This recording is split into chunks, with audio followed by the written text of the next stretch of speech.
Assalamualaikum warahmatullahi wabarakatuh. Perkenalkan, nama saya adalah Amanda dengan NIM 4312 1010 208. Kali ini saya akan presentasikan tentang tugas besar 2 bahasa Indonesia. Sekarang kita akan membahas tentang membaca. Membaca itu apa sih? Menurut Anderson, membaca adalah suatu proses menyampaikan kembali dan pembacaan sandi berlainan dengan berbicara dan menulis yang justru melibatkan penyandian. Sebuah aspek pembacaan sandi adalah menghubungkan kata-kata tulis dengan makna bahasa lisan yang mencakup pengubahan tulisan atau mencetak menjadi bunyi yang bermakna. Berikutnya ada tujuan dan aspek-aspek membaca. Tujuan membaca itu pertama adalah mengetahui mengapa hal itu merupakan topik yang baik dan menarik, lalu menemukan apa yang terjadi pada setiap bagian cerita. Yang terakhir adalah menemukan serta mengetahui apa yang tidak wajar mengenai seorang tokoh.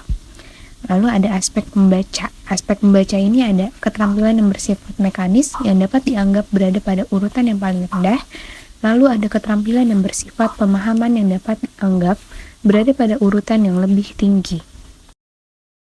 Jenis-jenis keterampilan membaca. Yang pertama ada membaca nyaring. Apa sih membaca nyaring? Membaca nyaring adalah suatu aktivitas atau kegiatan yang merupakan alat bagi guru, murid, ataupun pembaca bersama-sama dengan orang lain atau pendengar untuk menangkap serta memahami informasi pikiran dan perasaan seorang pengarang. Yang selanjutnya ada membaca dalam hati. Pada saat membaca dalam hati, kita hanya mempergunakan ingatan visual yang melibatkan pengaktifan mata dan ingatan. Tujuannya apa? Tujuan membaca dalam hati ini adalah untuk memperoleh informasi.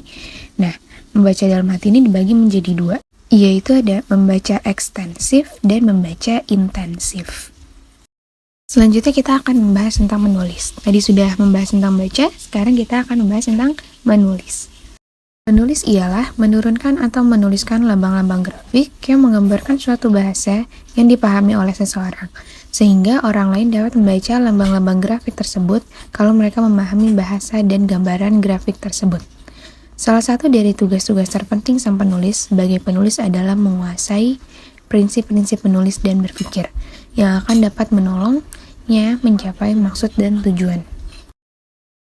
Selanjutnya ada fungsi menulis. Apa sih fungsi menulis itu?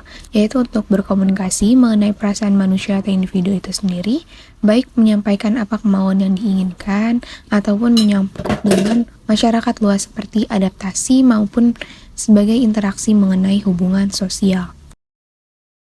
Selanjutnya yaitu ada tujuan menulis. Tujuan menulis itu ada assignment purpose atau tujuan penugasan, lalu ada altruistic purpose, tujuan altruistik. Selanjutnya ada persuasive purpose atau tujuan persuasif. Nah, sekarang kita akan membahas tentang ragam tulisan.